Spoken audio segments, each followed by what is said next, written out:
क्या आप में से किसी को आईपीएल 2025 का एंथम पता है? सोचिए सोचिए। अच्छा रहने दीजिए, मैं बताता हूँ। आईपीएल 2025 का कोई एंथम सॉन्ग है ही नहीं। चलिए 2025 छोड़ देते हैं। 2024, 23, 22, 21, 20 इनमें से भी शायद ही आपको कोई आईपीएल एंथम याद होगा। आईपीएल 2008 की शुरुआत ये है धरती पर धर्म युद्ध वाले एंथम से हुई थी और 2013 का जंपिंग जपाक जंपक जंपक तो सबका फेवरेट था। इससे क्या बच्चे, क्या महिलाएं और क्या बुजुर्ग सब आईपीएल को लेकर एक्साइटेड हो जाते थे। लेकिन अब एक्साइटमेंट क्रिएट करने के लिए आईपीएल में क्या बचा है? माई 11 सर्कल पे आजा, माई 11 सर्कल पे आजा। 2008 आईपीएल के अमेजिंग टीम एंथम्स हों, 2009 आईपीएल का आइकॉनिक ट्रम्पेट साउंड हो, या 2018-19 के शेर से शेर भिड़ेगा तो कौन जीतेगा वाले आइकॉनिक एड्स, ये सब हमारे लिए आईपीएल की कोर मेमोरीज हैं। लेकिन अब पिछले 5-6 आईपीएल का कोई भी एड हम में वो पहले वाली स्पिरिट क्यों नहीं जगा पाता? आईपीएल का ग्लैमर, पैसा, व्यूअरशिप ये सब तो कई गुना बढ़ गया है, पर फिर भी ऐसा क्यों लग रहा है कि आईपीएल में अब वो पहले वाली बात नहीं रही? क्यों मेरा, आपका, हम सबका फेवरेट आईपीएल अब बदल सा गया है? और अब इतने बड़े आईपीएल में कितना क्रिकेट बचा है, चलिए समझते हैं। 25 जून 1983 लॉर्ड्स का cricket world cup final. Bharat final में पहुंच चुका था। मैच के एक दिन पहले बीसीसीआई के प्रेसिडेंट एनकेपी साल्वे ने एक बड़े कैबिनेट मिनिस्टर के लिए इंग्लैंड क्रिकेट बोर्ड से मैच के केवल 2 एक्स्ट्रा टिकट्स मांगे थे और अंग्रेजों ने उन्हें टिकट देने से मना कर दिया। कारण पैसा और उससे आने वाली पावर जो उस समय इंग्लैंड के पास थी। हफ्ते में 3 दिन 200 रुपए पर डे का डेली अलाउंस और 1500 रुपए मैच फीस। ये उस समय के world cup winning Indian team के खिलाड़ियों की सैलरी है। ब्रांड डील्स और एंडोर्समेंट्स तो दूर की बात है, उस टीम को इनाम देने के लिए भी लता मंगेशकर को एक कॉन्सर्ट करके पैसे इकट्ठे करने पड़े थे। पर फिर आईपीएल ने ये सब बदल दिया। आईपीएल के 2 महीने के लिए पूरा क्रिकेटिंग वर्ल्ड रुक जाता है। जिस बीसीसीआई के प्रेसिडेंट को कभी 2 टिकट देने से मना कर दिया गया था, आज वो चैंपियंस ट्रॉफी के फाइनल को अपनी शर्तों पर होस्ट कंट्री के बाहर ले जा सकता है। भारत की टी20 लीग का जादू दुनिया पर ऐसा चला है कि आज भारतीय क्रिकेटर्स दुनिया के सबसे अमीर स्पोर्ट्स पर्सन में गिने जाते हैं। 2019 में अकेले विराट कोहली की क्रिकेट सैलरी और विनिंग्स मिलाकर लगभग 34 करोड़ रुपए थी। और बस इतना ही नहीं, उसी वर्ष विराट ने ब्रांड डील्स और एंडोर्समेंट से लगभग 179 करोड़ रुपए कमाए। यानी उन्होंने क्रिकेट खेलने से भी 5 गुना अधिक कमाई ब्रांड डील से की थी। भारत की टी20 क्रिकेट लीग आईपीएल दुनिया की फास्टेस्ट ग्रोइंग स्पोर्ट्स लीग है, जिसने एनएफएल, एनबीए, एमएलबी और ईपीएल जैसी दशकों पुरानी पॉपुलर लीग्स को भी बहुत पीछे छोड़ दिया। जहां 1990s के पहले तक बीसीसीआई एक क्रिकेट मैच ब्रॉडकास्ट करने के लिए दूरदर्शन को 5 लाख रुपए देता था, आज 2023 में वाईकॉम 18 ने आईपीएल के 5 वर्ष के ब्रॉडकास्टिंग राइट्स 23,758 करोड़ रुपए में खरीदे। आज आईपीएल के एक मैच की वैल्यूएशन $15 मिलियन, यानी लगभग 127 करोड़ रुपए से भी अधिक है। और इन सब फैक्टर्स ने मिलकर आईपीएल को दुनिया की दूसरी सबसे बड़ी फ्रेंचाइजी स्पोर्ट्स लीग और भारत को दुनिया का सबसे पावरफुल क्रिकेट नेशन बना दिया है। लेकिन कहते हैं ना, अति तो किसी भी चीज की अच्छी नहीं होती, और आईपीएल में भी कुछ चीजों की अति हो गई है, जिससे खेल पीछे और बाकी सब आगे हो गया है। और आज आईपीएल से क्रिकेट के खो जाने का सबसे बड़ा कारण बन रहा है। आईपीएल के बढ़ते कमर्शियलाइजेशन और बदलते नेचर को हम उसकी टाइटल स्पॉन्सरशिप में हुए चेंजेस से भी समझ सकते हैं। 2008 से 2012 डीएलएफ आईपीएल, पहले 5 वर्ष का एक फॉर्मेटिव पीरियड और 200 करोड़ रुपए, यानी 40 करोड़ रुपए का एक सीजन। कुछ ही समय में डीएलएफ को भरपूर ब्रांड विजिबिलिटी मिली और आईपीएल को एक न्यू एक्साइटिंग एंटिटी वाला प्रमोशन, और देखते ही देखते डीएलएफ आईपीएल एक हाउस होल्ड नेम बन गया। 2013 से 15 पेप्सी ने आईपीएल की 5 वर्ष की स्पॉन्सरशिप 396 करोड़ रुपए में खरीदी, जो डीएलएफ आईपीएल से लगभग 2 गुना थी। लेकिन स्पॉट फिक्सिंग एलिगेशंस के चलते पेप्सिको ने 2015 में ही अपना कॉन्ट्रैक्ट एंड कर दिया। 2016 से 19 था वीवो आईपीएल। 2016 में इस चाइनीज स्मार्टफोन कंपनी ने आईपीएल में 100 करोड़ रुपए पर ईयर की स्पॉन्सरशिप के साथ एंट्री की, और फिर 2018 में आईपीएल की 5 वर्ष की स्पॉन्सरशिप लगभग 2200 करोड़ रुपए में खरीदी, यानी हर सीजन के लगभग 440 करोड़ रुपए। पर 2020 में इंडिया चाइना के बीच गलवान क्लैश हुआ और वीवो को आईपीएल से एक टेम्परेरी विड्रॉल लेना पड़ा, और फिर 2021 में उसने वापसी की। वीवो आईपीएल के 4 साल में भारत में अपना मार्केट ढूंढ रही इंटरनेशनल ब्रांड्स की भरपूर धूम रही। फिर आया 2020 का ड्रीम 11 आईपीएल। कोविड के चलते आईपीएल यूए शिफ्ट हुआ और ड्रीम 11 ने 222 करोड़ रुपए में आईपीएल की टाइटल स्पॉन्सरशिप ले ली। ये वो सीजन था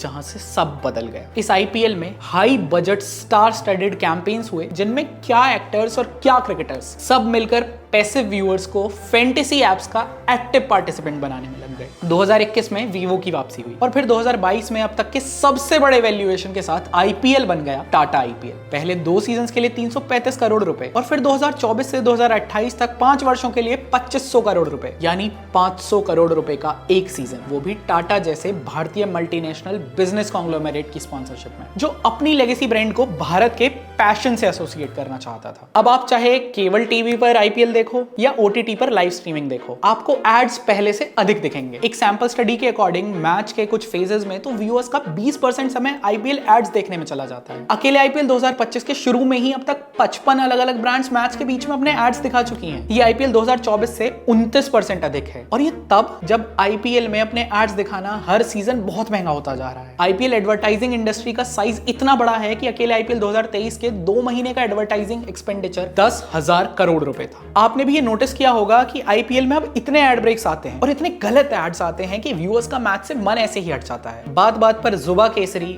और माई 11 सर्कल पे आजा, माई 11 सर्कल पे आजा सुन सुनकर सब फ्रस्ट्रेट हो चुके हैं। और अब ये एड्स बस 2 ओवर्स के बीच में नहीं आते हैं, बल्कि बंद ही नहीं होते हैं। आईपीएल की पूरी स्ट्रीम ही बैनर एड्स, लोगोज और कमेंट्री प्रमोशन से भरी रहती है। पहले बस चौके छक्के और विकेट्स पर प्रमोशन चलते थे, अभी डॉट बॉल्स पर भी कमेंटेटर्स ऐड पढ़ रहे होते हैं। बची कुची कसर स्टेडियम ब्रांडिंग और प्लेयर्स की जर्सी पर पूरी हो जाती है। चेस्ट, आर्म, बैक, हर जगह बस एड्स और एड्स हैं। सबसे पहले आईपीएल देखते हुए बस एक टीवी स्क्रीन आप देख रहे होते थे, लेकिन जियो के डेटा बूम के बाद से अब सबके हाथ में फोन, टैब या लैपटॉप होते हैं। लेकिन अब इस सेकेंडरी स्क्रीन पर भी बस आईपीएल की मार्केटिंग होती है। कभी किसी प्राइस के लिए स्क्रीन पर क्यूआर कोड स्कैन कीजिए, तो कभी टिकट्स के लिए ग्रीन डॉट स्नैप कीजिए, और आप Insta, Facebook, Twitter, WhatsApp, YouTube कुछ भी चला रहे हो, हर जगह आपको आईपीएल का कंटेंट और एड्स ही देखने को मिलेंगे। यानी आईपीएल में आपका ध्यान क्रिकेट पर ना हो, पर उसके सहारे चल रहे बिजनेस एड्स पर होना ही चाहिए। और इस एडवर्टाइजिंग ओवरलोड से व्यूअर्स क्रिकेट पर फोकस नहीं रह पा रहे हैं। वैसे क्या आपको पता है कि आईपीएल फ्रेंचाइजीज अब बस आईपीएल में ही नहीं है, बल्कि दुनिया भर की टी20 लीग्स में है। साउथ अफ्रीका का SA T20, यूएई का IL T20, Caribbean Premier League और यूएसए की मेजर लीग क्रिकेट, सब जगह आईपीएल फ्रेंचाइजीज खेल रही हैं। करंटली आईपीएल के 10 में से 9 फ्रेंचाइजी ओनर्स के ओवरसीज T20 फ्रेंचाइजीज में सिग्निफिकेंट स्टेक्स हैं। उनके रीजंस क्लियर हैं: अपनी ब्रांड और बिजनेस की इंटरनेशनल प्रेजेंस बनाना, अपने आईपीएल एक्सपीरियंस को लेवरेज करना, year round fan engagement create करना और अल्टीमेटली एक ग्लोबल स्पोर्टिंग एम्पायर बनाना। सो फार सो गुड, हमें इस डोमिनेंस पर गर्व होना चाहिए, लेकिन इसके भारतीय क्रिकेट के लिए बहुत सारे डाउनसाइड्स हैं। जैसे जैसे आईपीएल फ्रेंचाइजी ओनर्स के ग्लोबल लीग्स में स्टेक्स बढ़ रहे हैं, वर्ल्ड क्रिकेट में उनकी पावर और इन्फ्लुएंस भी बढ़ती जा रही है। इंटरनेशनल T20 सर्किट में अब वो क्रिकेट के नए जार बन चुके हैं और ये अब कोई स्पेकुलेशन नहीं रह गया है, बल्कि एक रियलिटी है। IPL franchises top overseas player को already multi league contracts offer कर रही हैं। सुनील नारायण, आंद्रे रसेल आपको आईपीएल में कोलकाता नाइट राइडर्स के लिए खेलते दिखेंगे और सीपीएल में ट्रिनिडागो नाइट राइडर्स के लिए। Faf du Plessis, Moeen Ali और महेश तीक्ष्णा आईपीएल में चेन्नई सुपर किंग्स के लिए खेले हैं और साउथ अफ्रीका T20 लीग में वो जोहानिसबर्ग सुपर किंग्स के लिए खेल रहे हैं। अब वो दिन दूर नहीं है जब उनके इंटरेस्ट के according global cricket calendars decide किए जाएंगे, फिर चाहे वो इंटरनेशनल मैचेस के फिक्सचर्स हो या अलग अलग T20 लीग्स के शेड्यूल्स। इन मल्टी लीग कॉन्ट्रैक्ट्स के कारण ऑस्ट्रेलिया, इंग्लैंड, साउथ अफ्रीका और न्यूजीलैंड जैसे टेस्ट प्लेइंग नेशंस को भी अपने स्टार प्लेयर्स की अवेलेबिलिटी और शेड्यूलिंग से कंट्रोल खोने का डर है। वेस्ट इंडीज क्रिकेट बोर्ड लंबे समय से एक स्ट्रॉन्ग नेशनल साइड नहीं बना पा रहा है, क्योंकि उनके मेजर प्लेयर्स अधिकतर समय ग्लोबल T20 लीग्स में खेल रहे होते हैं। ये प्रोफेशनल फुटबॉल जैसा ही है, जहां प्लेयर्स और फैंस सब लोग नेशनल टीम से अधिक प्रायोरिटी फुटबॉल क्लब्स को देते हैं। इस एक्सपेंशन से एक पैरेलल क्रिकेटिंग इकोसिस्टम बन रहा है, जो लार्जली नेशनल क्रिकेट बोर्ड्स और आईसीसी के ट्रेडिशनल गवर्निंग स्ट्रक्चर्स से बाहर है। सोचिए, जो बीसीसीआई 2 दशक से इंटरनेशनल क्रिकेट को चला रहा था, आज उसका सेंट्रलाइज कंट्रोल आईपीएल फ्रेंचाइजीज के सामने कमजोर पड़ रहा है। एंड अगेन, यहाँ प्रायोरिटी क्रिकेट नहीं है, बल्कि प्राइवेट कमर्शियल इंटरेस्ट्स हैं। इमेजिन, जिन आईपीएल फ्रेंचाइजीज की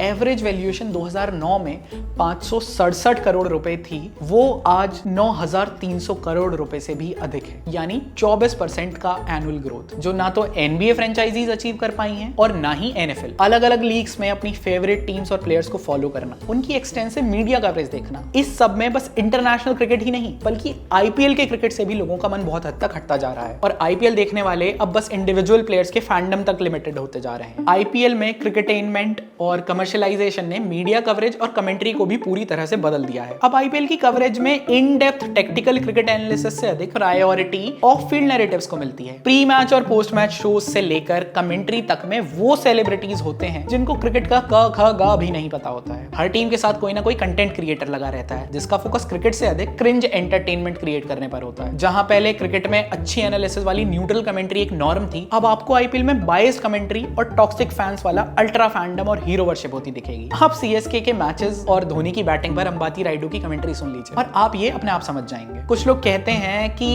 इससे गेम में पैशन आता है, पर मुझे लगता है इस सबसे आप क्रिकेट ब्रॉडकास्टिंग को ड्रामेबाजी वाले डेली सोप जैसा बना देते हैं और उस गेम से किसी स्पोर्ट्स एंथुसियास्ट के जुड़ने की पॉसिबिलिटीज को एंड कर देते। इस सबसे लोगों में कोहली, धोनी और रोहित के टॉक्सिक फैंस बनने वाली टेंडेंसी एनकरेज होती है। दो दोस्त कोहली और रोहित के कंपैरिजन में इतने पागल हो जाते हैं कि उनमें से एक दूसरे को जान से ही मार देता है। धोनी का एक फैन सीएसके के मैच का टिकट 67,000 रुपए में खरीद लेता है, लेकिन अपनी बेटी की स्कूल फीस समय पर जमा नहीं करता। पहले कुछ फैंस स्टेडियम में घुसकर लेजेंड सचिन तेंदुलकर के पैर छूते थे, फिर कुछ लोगों ने धोनी, विराट और रोहित के लिए ये करना शुरू कर दिया और अब ये so called fans randomly field पर घुसकर रियान पराग के पैर छू लेते हैं। इमेजिन, इसमें अब शो ऑफ या ट्रेंड फॉलो करने के अलावा कोई इमोशन या मीनिंग बचा है? इस सब से धीरे धीरे आईपीएल से क्रिकेट का एसेंस पूरी तरह से मिटता जा रहा है। अनडाउटेडली आईपीएल अभी भी बहुत पॉपुलर है, इसके व्यूअरशिप और वैल्यूएशन सब अपने पीक पर हैं और ये हम सबके लिए गर्व की बात है। लेकिन आगे बढ़ने और बड़ा बनने के लिए जिस तरह की अप्रोच अब आईपीएल ने अपना ली है, इससे वो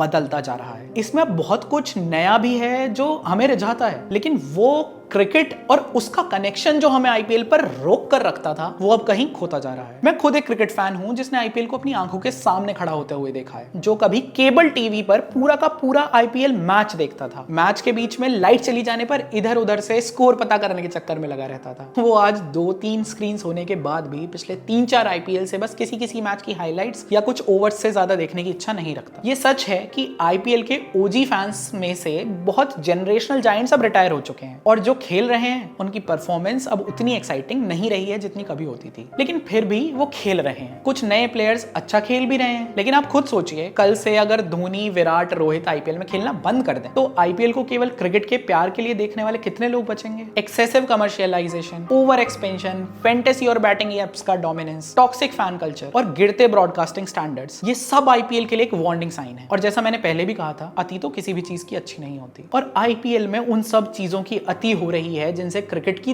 दुर्गति होना निश्चित है। और यही हमारे इस यक्ष प्रश्न का उत्तर है कि इतने बड़े आईपीएल में कितना सा क्रिकेट बचा है। विचार कीजिए। धन्यवाद।